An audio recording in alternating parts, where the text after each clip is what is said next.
record.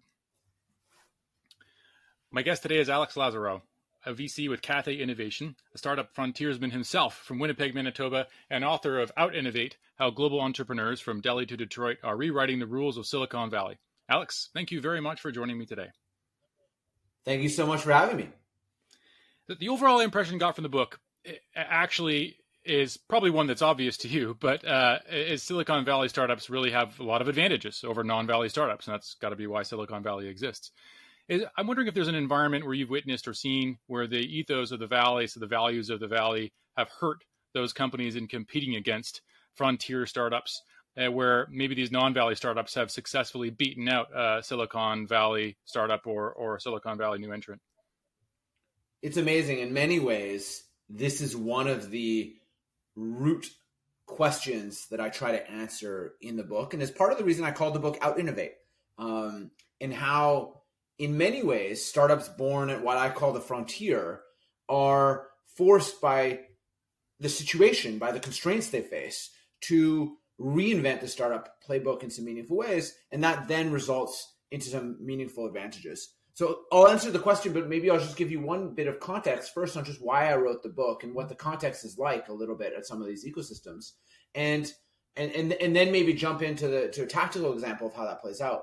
But in my day job, I have 1 foot in the Valley and 1 foot investing in startups outside the Valley, all over the world in many emerging markets. I also teach entrepreneurship at the Middlebury Institute, and most of my students are going back to places like Winnipeg or wherever they're from, or moving to emerging markets. And I wrote the book in many ways because the context for those entrepreneurs and those students was so different than what is the reality in the Valley. And I always felt like I had to contextualize what I was sharing with them about how to build and succeed in these ecosystems around the world.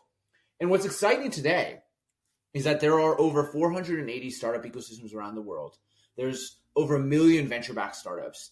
And some of these are becoming some of the biggest companies around the world in their categories. The biggest digital bank in the world is in Brazil. The biggest robotic process automation company was started in Romania. The biggest super app in the world is in China. The list goes on. And so we are seeing, David, to your question, a bunch of startups that are top of their game, not just in their geography, but around the world. And one very specific way where I think that entrepreneurs outside the Valley are forced to out-innovate because of the adversity they face, because of the constraints they face, is how they think about building a born global company. So in the Valley, there's a playbook to start a company. You move to Silicon Valley, you start your team here, your first customers are here, your first market is here, and that's fine, right? The US is $1 trillion economy, and it's totally natural to build your business here and center it around that. In many markets around the world, we don't have the luxury of having a huge domestic market with a very, very deep well of local talent. And so as a result, many startups build in a born global way. They build their organization, their culture, and their product to adapt across multiple markets from the get-go. And obviously that's more acute the smaller the market is, right? So Singapore, Estonia, Israel, by nature, have to scale internationally. One of my favorite stories about this is the case of UiPath, which was born in Romania. I was alluding to it earlier, robotic process automation. This is essentially automating a set of repetitive white-collar work. So imagine you're taking something from one database and then entering it in another system. This can basically automate those kind of tasks, simplify it, and really free up people to do higher value activities. The company was started in Romania. When I interviewed Daniel Dines, the CEO and the founder, he talked a lot about the fact that he was based in Romania forced him to be born global, forced him to build a product that could work across different languages, across different industrial contexts, across different geographies, and an organization that was built to scale that. And so today, UiPath, as of this recording, is rumored to be out in the market, raising a $10 billion valuation. It is the fastest growing enterprise sales business of all times, and is out innovating some of the other RPA companies that exist in the Valley and elsewhere. And I believe it's really driven by the fact that they had built an organization that was meant to scale in tougher ecosystems, that was meant to scale and be born global from the get-go. And because of that, they ended up having a product that was more adaptable and a team that was more flexible to be able to succeed. And so that's one of many examples of where I think and how I think some of the best founders around the world are succeeding. Are they really different are the people? Because I think of like, there's two ways of thinking about this. Maybe like one, on the one hand, you might have these startups as just being kind of better versions of the same thing, right? So they're just kind of dialed up. Or do they have like, are there distinct features of them which just are not, you don't see elsewhere, say in Silicon Valley? Yeah, and we could talk about two questions. One is, how different are the people founding the businesses? And second is, how different are the companies? Let's start with the latter first, which I think is the direction you were going in.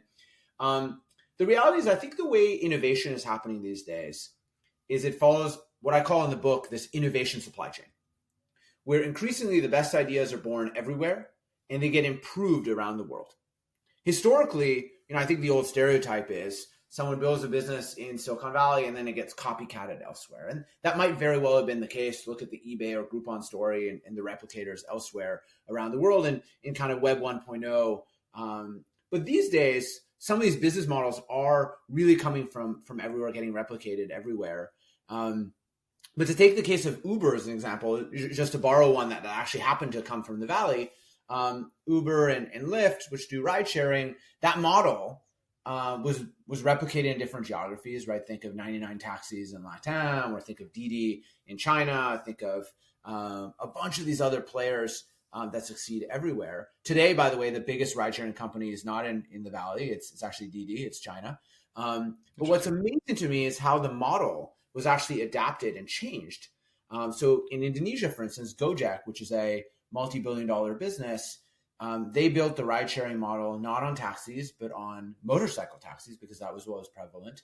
That's why it's called Gojek. Ojeks were the name of these motorcycle taxis. And when I talked to Nadeem, the founder of the business, his vision for how to build a model was totally different than the way our Uber would have articulated it. His idea was to build an ecosystem of products to keep the drivers and his ecosystem busy throughout the day. In the morning, they would drive people to work. At lunch, they would deliver food.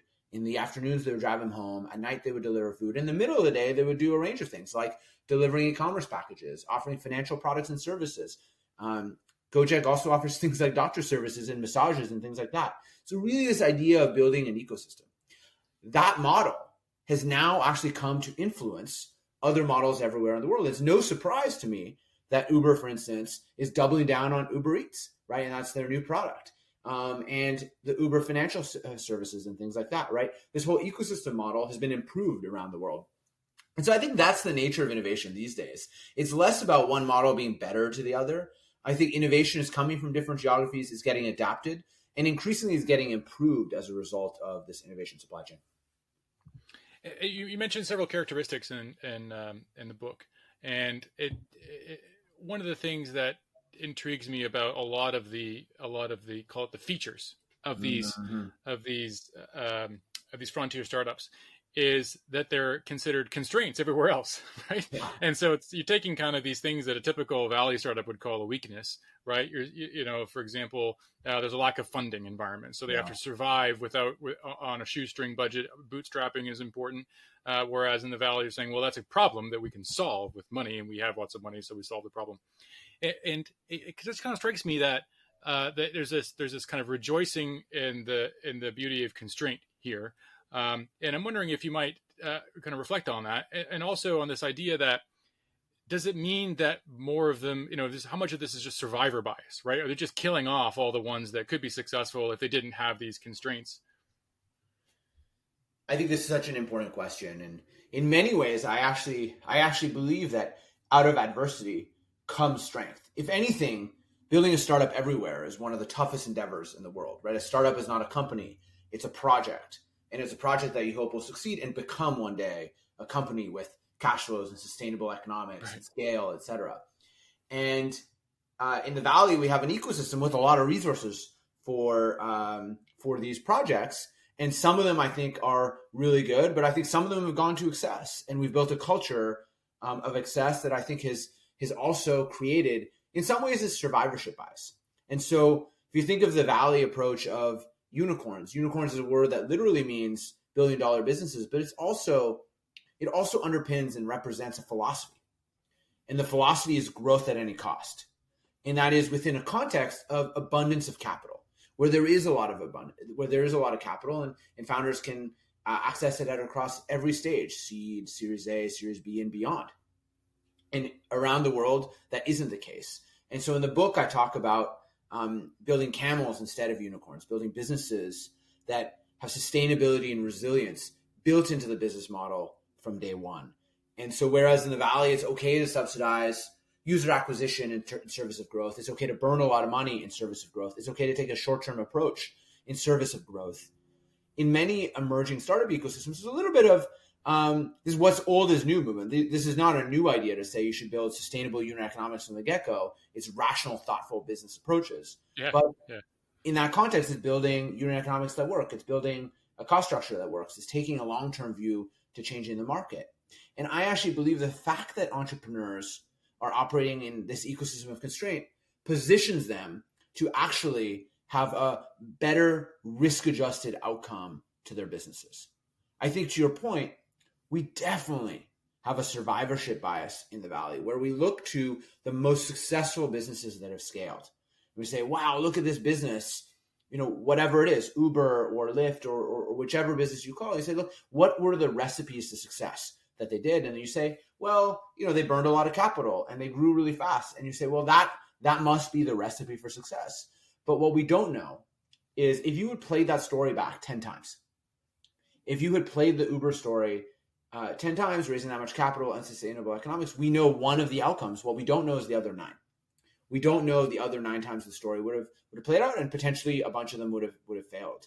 And I believe that building a camel-like strategy brings you a better risk-adjusted outcome of success. So more often than not, you will get to build a startup. Of course, building a startup in any context is risky, but I actually think that being forced to think with sustainability and resilience in mind from the get-go prepares you for this long-haul success. And yeah, go ahead. I was going to say it's so interesting. I was actually thinking of survivorship bias in the other direction, right? On the behalf of the frontiers markets. But one of the things that struck me as you were talking there was actually in a really weird, ironic way. You're preaching business practices that are sensible literally everywhere outside of it. I mean, it's not even about it's not about technology. This is the guy that starts a dry cleaner or gal on the corner is like, well, you have to make money on every customer because that's what it's all about, right? And in some ways, that's bootstrapping. It's got this fancy term to it now, but it's actually just sensible business practice.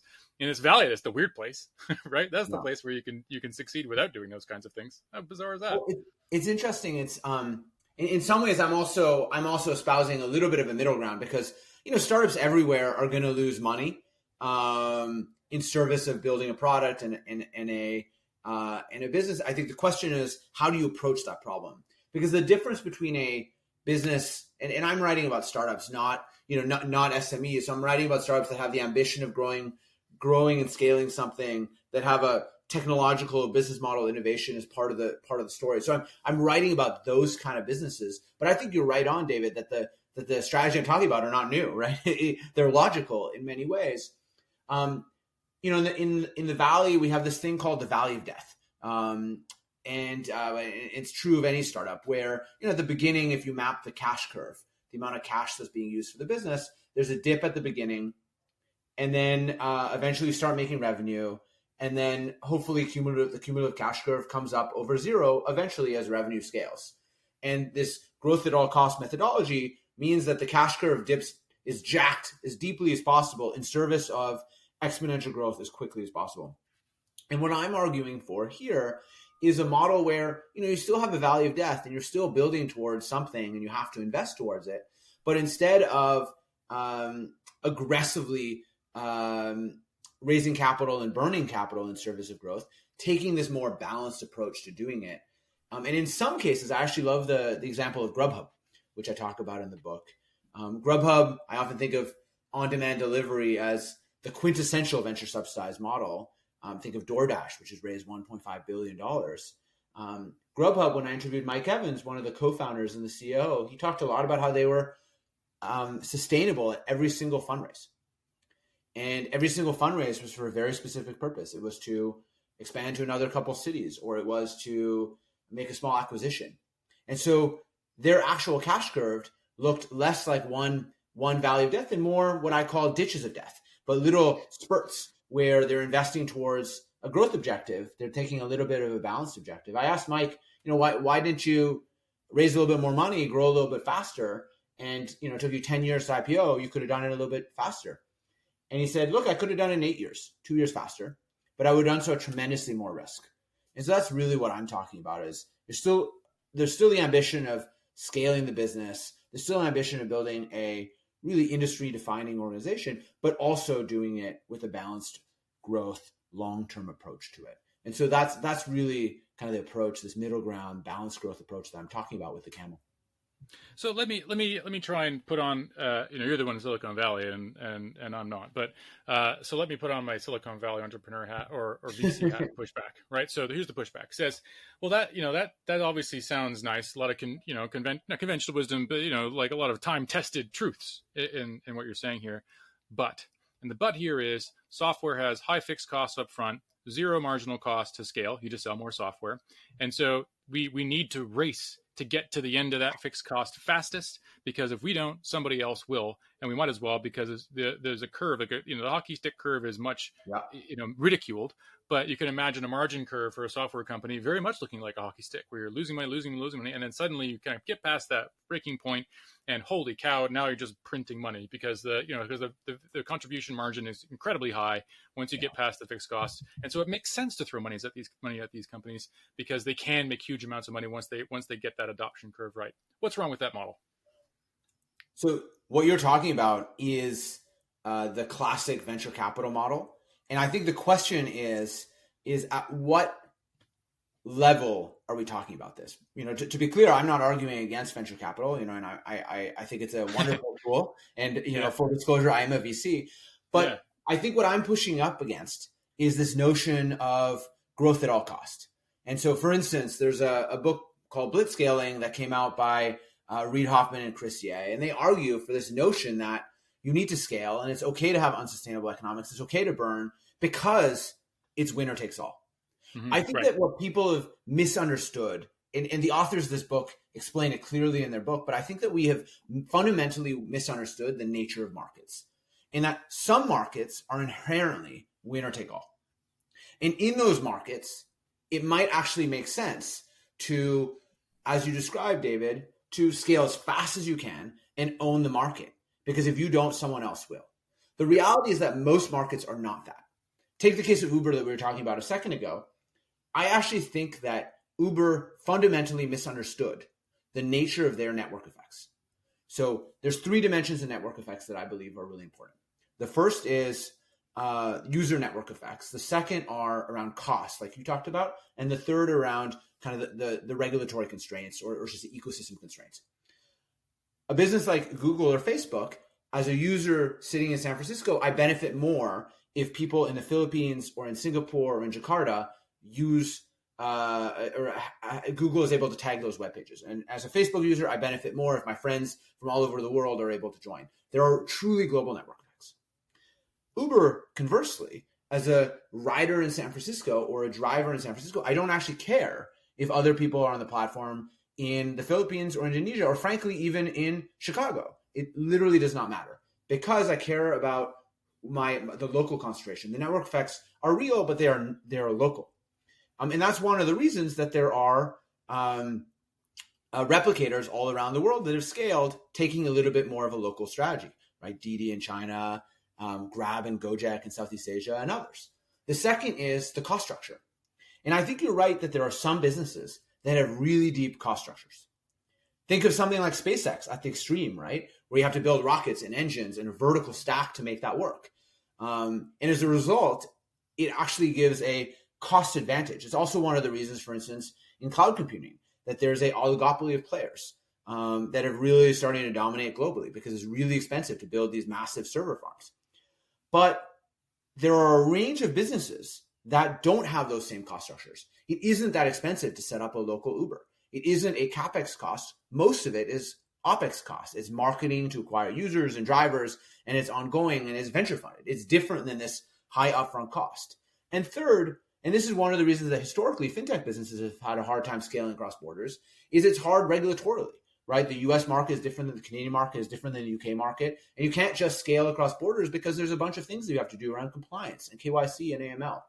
And so I actually think that there is a very, very narrow set of businesses that are truly winner take all and where this blitzscaling model does work. But I actually think that for the vast, vast majority of businesses, you can take venture capital or not, but you can take this camel-like approach of building sustainability and resilience, choosing to grow, but choosing to grow with balanced growth at the same time. And by the way, as the world has changed over the last few months as we've entered COVID, what's amazing is that in the Valley, we don't have that many examples of businesses that are camels. The best camels around the world are frankly around the world. They're outside of the Valley. And so all of a sudden, we've had this seismic shift where people are talking about sustainability and resilience. And the model of how to build businesses in ecosystem of adversity matter more than ever. And so the camel model that I talk about in the book, and that's really perfected around the world, is becoming more relevant than ever. And as I think is teaching entrepreneurs in the Valley a thing or two as well. So here's an interesting thoughts come to my head. I think it's interesting. You can tell me. So in the book, you have some treatment for alternative startup hubs, right? Silicon Valley. I mean, what a success, right? Let's just all marvel at the extraordinary success of Silicon Valley as a place to incubate startups, and just what a special place in the world. Yeah. Naturally, many mayors and politicians look at that and say, man, I want one of those. And one of the things that that strikes me is that there's a possibility that if Silicon Valley specializes in this very specific kind, invented and then specializes in, of course, this very specific kind of funding model and business model prosecution, that maybe Silicon Valley can pick all the fruit all over the world that had that business model, and other innovation hubs maybe should actually specialize a little bit in a different direction than Silicon Valley, because how are you going to compete with them, as a come later entity? What do you think about that? So first, I agree with you. It is an interesting question. And second, I actually think there's an interesting example in a totally different industry that was the innovation of the time. And that's the car industry. About 100 years ago, the technology of the day wasn't software, it was automobiles. And at the time, it was set to reshape the way the world functioned and make cities more efficient, make transportation cheaper, etc. And Detroit was the Silicon Valley of the day. If you were an entrepreneur, you moved to Detroit. There were hundreds of car startups there. The big three, the top three in the world, were all in one city in Detroit. Fast forward, what happened? Innovation went global. And today, the best place in the world for a sexy sports car is Italy. The capital of raw engineering might be Germany. The most reliable cars are built in Japan. And arguably the capital of electric cars is in the Valley or maybe in Shenzhen. Innovation went global, and with it, so did best practice. And so just-in-time manufacturing is one example, was pioneered in Japan and perfected with in the automobile industry. And I think the very same thing is going to happen in the innovation industry. Today, Silicon Valley is the capital of the world, but innovation is becoming global. And I actually believe that around the world, some of the ecosystems are going to specialize and become the world leaders at certain types of businesses, or specialize for their regional geography as well. I don't think that means that the Valley is going to become irrelevant. I think it has this self-perpetuating cycle of innovation and has very deep strengths around a range of startups. But I think it's going to face a lot of competition from others. And for it to continue to succeed and to survive and to scale businesses, I believe it's really important for the Valley to also take a moment and learn about what's happening outside the world as well. And take that, learn, evolve, and build so that it avoids its own Detroit moment itself. Do you feel what other hubs are you aware of, right? So one very interesting characteristic of the book is you define frontier very broadly, being kind of like X Valley, right? So anything that's not Silicon Valley, you can tell me if you think that's right or not, but at least most places that aren't Silicon Valley make the cut. What other place do you think is coming closest to replicating or at least putting a spin on the Valley to some success? Yeah, so in the book, obviously it's way too simplistic to define the world as Silicon Valley and not Silicon Valley. And there's so much heterogeneity out there around what ecosystems look like. In the book, I make one gross oversimplification around two by two matrix. I'm a former consultant. Everything falls into two by two matrix. It does. But think of two axes just for simplification. One around developed country versus developing country, and a second around ecosystem, developed startup ecosystem, developing startup ecosystem. You might say top right corner. There are places like Silicon Valley that have both a developed country ecosystem as well as a developed startup ecosystem. And there's probably a couple other places up there. I put Tel Aviv in there, London for fintech products, etc. You go the polar opposite, right? Bottom left corner, developing country, developing startup ecosystem. I take you to places like Pyongyang in North Korea in the book, believe it or not, but also cities like Lusaka in Zambia or wherever, right? And that context is obviously diametrically opposed. But then there are some more nuanced cases, right? Bangalore, developing country, but very, very thriving startup ecosystem that has pumped out many very successful billion-dollar businesses. And the other quadrant, right? You say developed country, but developing startup ecosystem. You might put my hometown Winnipeg there, among other places. And so in the book, I purposely try to draw out examples between the extremes to really show the differences, but obviously to also pull out some of the nuances. I compare places like Chicago to the Valley, or places like Winnipeg in the Valley, or Bangalore, et cetera. And so I think it's important to understand some of those nuances that come out of that. And the reality is that I think that the best entrepreneurs operating, and this is the reason the book is called, has Delhi to Detroit in there, but I think the best entrepreneurs operating in cities like Detroit or Amsterdam or New Delhi or Singapore have more in common with the best entrepreneurs operating in Sao Paulo than they do with those in San Francisco. And we have an opportunity for emerging best practice in more nascent startup ecosystems to start that conversation. And that's really the purpose of the book. But of course, the book is not a recipe book. It isn't do A, B, C, and you will have success. It's much more of a menu. And as a founder or as someone that works at a corporate or an ecosystem builder or what have you, it's important to just understand what's going on elsewhere. What are some of these emerging trends? Take what resonates, apply it, evolve it. But if certain things don't work for your ecosystem, that's okay, and discard it. But at least know about it and at least learn about it. So I think that's really critical. I think it's important to take that nuance and apply that nuance thoughtfully in startup building and ecosystem building. But how about this? Give me a city that back to the earlier kind of spin you took on this of specializing and kind of like adapting in a different way from Silicon Valley. Is anybody doing that well? Yeah, so I think we're seeing that. One is we're seeing certain cities becoming the capitals for hubs. We're certainly launching pads for hubs. I would think of Singapore for Southeast Asia or Dubai for the Middle East. I think we're also seeing certain cities specializing for particular industries. Estonia, for instance, has done around some of the work they've done around e-government is pretty interesting of what's happening there.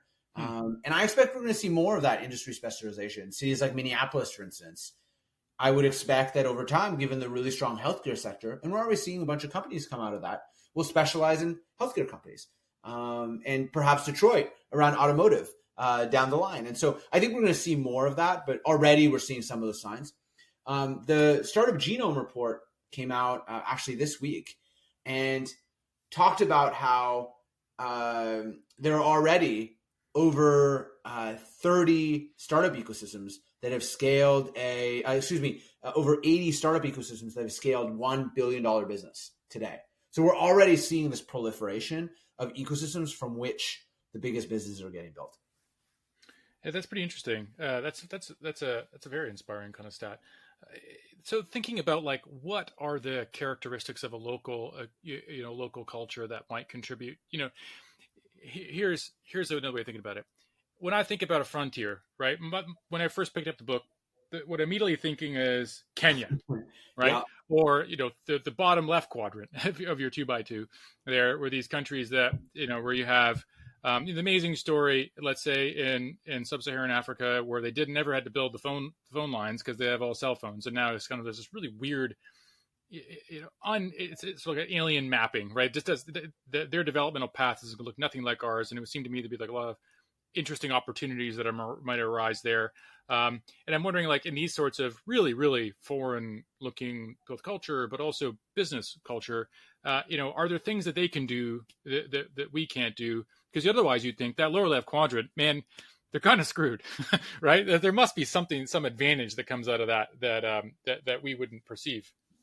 And we're absolutely seeing that. And so maybe to take the Kenyan example, Kenya actually in that ecosystem has pioneered the leading mobile banking platform for the unbanked globally. So in partnership with Safaricom, the local telco, funding from USAID, the British Development Agency, they launched M-Pesa, which now I believe 90% of adults in Kenya have access to this mobile banking platform. And on top of this, essentially, for dumb phones, right? For, SMS-based phones and now simple, very cheap smartphones, you can actually have the full digital payments functionality that you would have out of any Western system at much lower the costs and within a context that the Western system didn't work. It's literally leapfrogged that. And on top of that innovation, a whole cadre of entrepreneurs are building new apps that are disrupting other parts of the ecosystem. Everything from lending and savings products to actually give banking functionality and other financial products, but also in totally different industries. So in the book, I talk about the story of Zola, for instance, which is an off-grid energy company. So there are about 1.3 billion people that don't have access to power. So don't have access to electricity, to light at night, to a light for their kids to study in the evenings, et cetera, right? And what they do is they literally burn kerosene, jet fuel, to light their homes. What Zola does is they have built a home solar system. Imagine 2 solar panels, a battery, a couple lights, a radio, a TV, those kind of things on a hyper efficient system. The problem is the average customer in East Africa where they sell can't afford the system outright, right? They're $200 to $500. But what they can afford is the daily, weekly, or monthly spend that they're already doing on kerosene. And so because of platforms like M-Pesa and some of the replicators in the region, what this company has been able to do is build a home solar system and do it pay as you go. So pay daily, weekly, monthly. And because it would have been impossible to collect it, a couple pennies or a couple dollars a day, all of a sudden mobile banking, it's very possible. And so they have built essentially a electrical utility product on top of an innovation in payments that in many ways, right? I live in California and we're having our fire outages, and I wish we had some of these solutions over here. In many ways, yeah. Right? Like are really being forced to through constraints to really create and build innovative solutions. And so we're definitely seeing that. And obviously, there's some other stories like that with what the rise of the Chinese ecosystem is totally different than some of the story in the Valley and many of the more emerging market stories that I talk about there, but. Obviously in China, we talk about the WeChat ecosystem and the super app ecosystem and how there's really big usage on WeChat and Ant Financial, for instance, that then powers a range of other applications in both the physical and digital world. And so this super app ecosystem, not just a payments, but a range of services through it has been totally different. And that's getting copied and replicated elsewhere too. So I absolutely agree with you, David, on that point. So there's one thing about and there's many things that are different about Kenya. Among them is this culture of what they call petty entrepreneurs, right? So if you're in a place like that, underdeveloped country, there are a lot of people who they're on their own, right? They have to sell fruit by the side of the road, or so almost everybody in the informal economy is enormous. Almost everybody's an entrepreneur in that place, and I'm wondering if you've detected or seen in your experience, is there a different kind of culture with respect to entrepreneurship? For people that come from these places, do they see it differently? Because you could imagine in those places, people even more so than here would aspire to actually not have anything to do with entrepreneurship, right? Even though it's so common, it's probably a fairly low status thing. You want to actually work for the government or have a stable job of some kind. Is the culture of entrepreneurship different there as a result, perhaps, of this or something else? It's a really important question, David. And the reality is that so first, I think the book focus is around these types of entrepreneurs that are taking business model innovation and have an ambition to scale a product. So these are, I really think about this question of entrepreneurs of opportunity, not entrepreneurs of necessity, right. Which is a little bit what you were alluding to with the fruit vendor. And those efforts are noble and really, really challenging, but it's a little bit of a different style of business. But I think your point around the culture of entrepreneurship is critical because in many emerging ecosystems, there has not yet been those role models of people that have scaled successfully. And the changing the hearts and minds of this is a respectful outcome and your parents will be proud of you for doing this type philosophy. And so getting people to start and taking the leap, I think that definitely is going to take time. And that is one of the barriers. And in many, sub-Saharan African contexts, there's this concept of portfolio entrepreneurship. Is entrepreneurs that don't have either the resources, but also don't take the dive to only work on one product. They hedge their bet by doing a couple different projects at the same time. And maybe they have one tech thing, but maybe a couple other side hustles too. And the challenge with that is because this culture around risk and risk avoidance is so strong in many ecosystems, it actually makes it more likely that you're not going to succeed at building the startup that you're hoping to succeed to scale, because you're diverted. Your attention is diverted. Building one startup is hard enough. Building more than one is next to impossible. Yeah. And so that bit's important. What we're seeing though, and so in the book I profile this movement that I really resonate with which is called FUN. Literally stands for Fuck Up Nights. It started in Mexico, and it was by 4 founders, entrepreneurs in the Mexican ecosystem who were really frustrated by this lack of conversation around failure and this lack of culture of entrepreneurship, and that in many ways stymied innovation. And so what they decided to do, the first ever event was, over a bottle of mezcal, they talked about each of their respective failure stories. And that cathartic effect led them to do that a couple more times. And all of a sudden, a bunch of folks within the ecosystem started asking them to do it, and others started replicating those kind of events elsewhere. They decided to formalize it into this organization, FUN, and is now one of the largest distributed entrepreneurial movements around the world. And FUN events have been hosted all over the world. And I think are one small part of how to change the culture and how to shift some of these hearts and minds and build a culture of failure, because building a startup is hard and startups are going to fail. Not all are going to succeed. And I think it's important that it's okay for that to happen.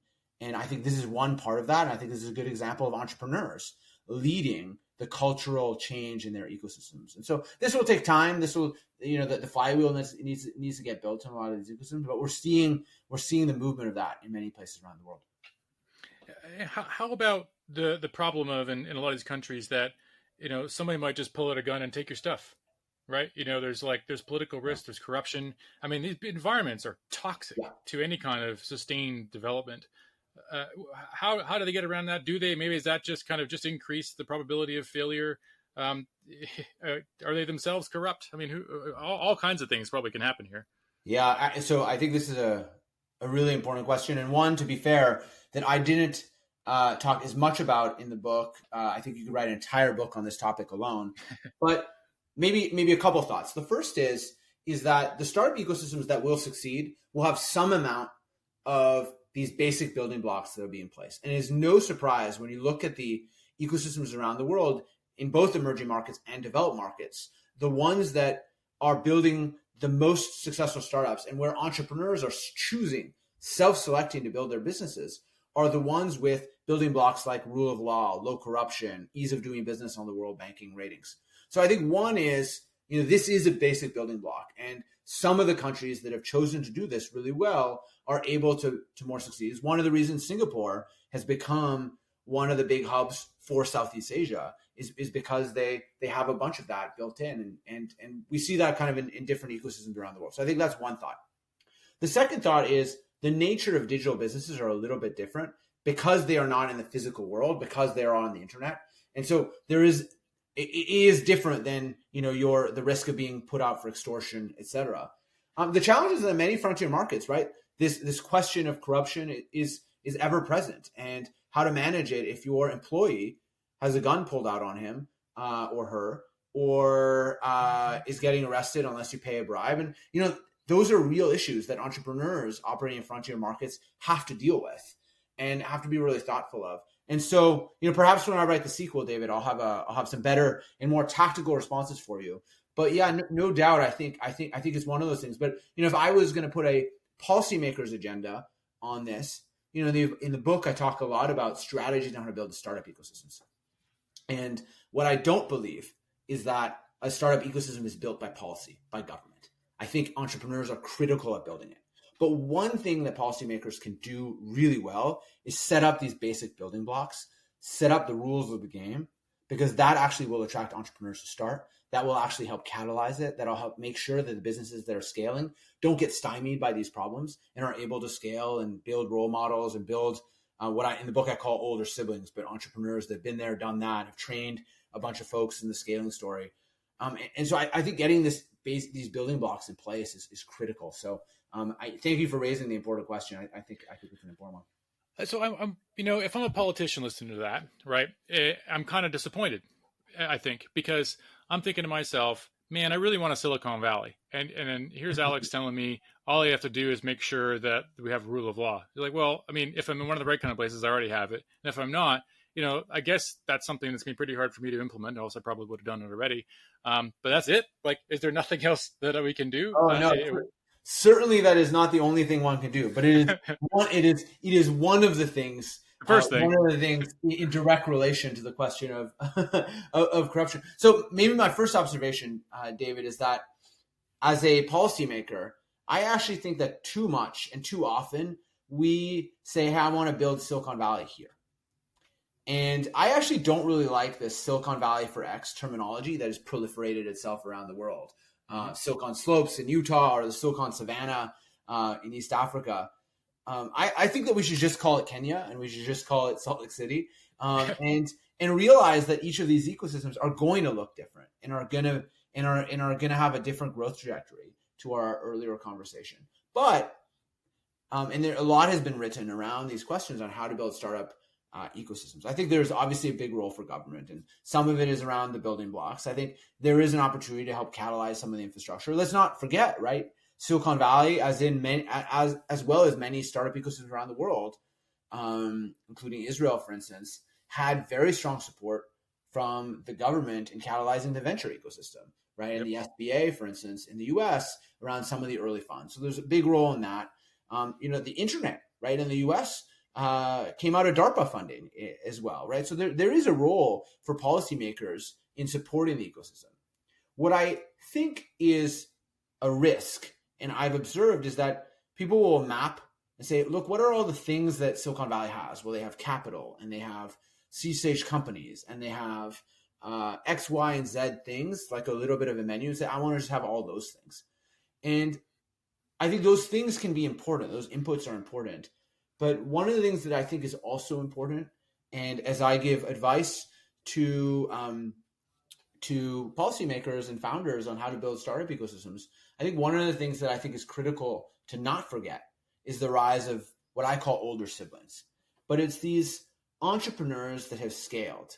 It's supporting the companies that are at Series B and C that are, growth stage, but still relatively small businesses, and helping them get to be massive businesses.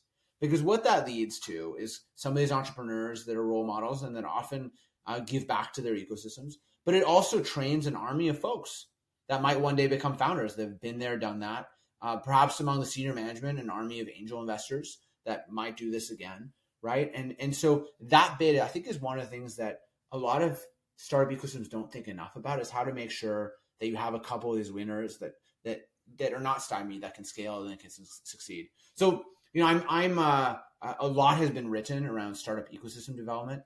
I think one of the areas that I focus a lot on the book is how do we actually adjust our startup ecosystem building strategy with the knowledge of what it actually takes to build startups in more emerging ecosystems, with the fact that, it's different than doing it in the Valley. And with that knowledge, how will you adjust it? So that's the contribution that the book focuses on, as well as this question around how do you actually support these older siblings in their quest to build their business, but ultimately also build their startup ecosystem at the same time.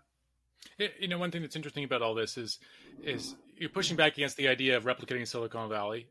And what's interesting about that earlier point you made on this idea of specialization, right? So Silicon Valley kind of has this idea of these high fixed costs, zero marginal cost, infinite scale, negative cash flow, then hockey stick cash flow. That's sort of a bundle of characteristics of markets of companies. They're good at that, right? what's interesting about maybe another, let's say the other places from Delhi to Detroit is you're kind of asking them, if I have this right, to embrace a kind of path dependence. So if you're a politician looking at saying, what have I got here? I've got these kind of companies that are successful, and it's actually, you kind of want to double down on that. So you're saying that industry, for whatever reason, has emerged here, not under my control usually, or maybe it is. So maybe you have a military research facility, maybe you have DARPA, or maybe you have something that's not under your control. And it's seeing what resources are available to you, and leaning on those, and that will become your strategy, which maybe is just a bottom-up thing. And it's not about intent so much as it is about nurturing what you already have. I think that's a good framing to it, David. And in many ways, I actually think a lot of strategy is a little bit of a feedback loop between the two, where you might have a top-down strategy and an idea of what are some of the strengths of your local ecosystem, but then also seeing what's working and learning and then adjusting based on that.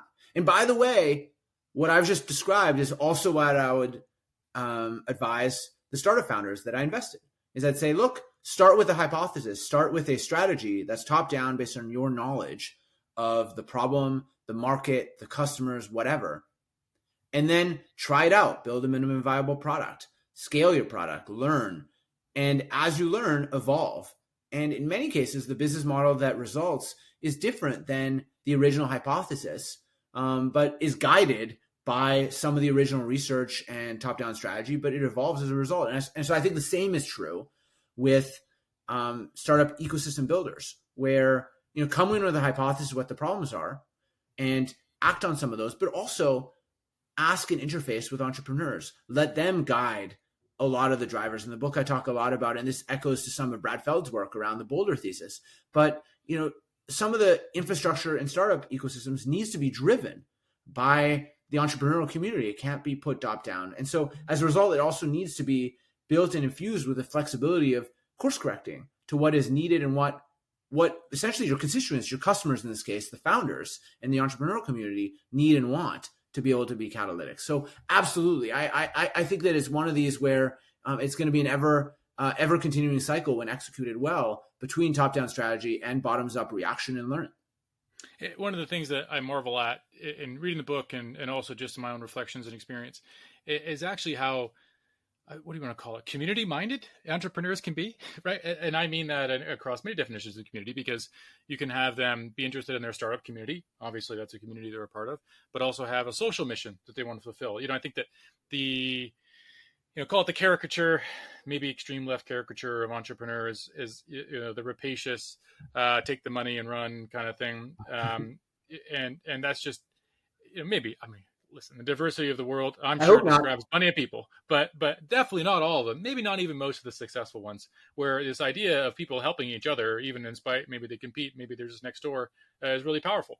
And an important source of how to build any of these kinds of businesses. Maybe we can talk a bit about this philosophy in entrepreneurship. Happily. And two thoughts on that. I think the first is, I think you're right.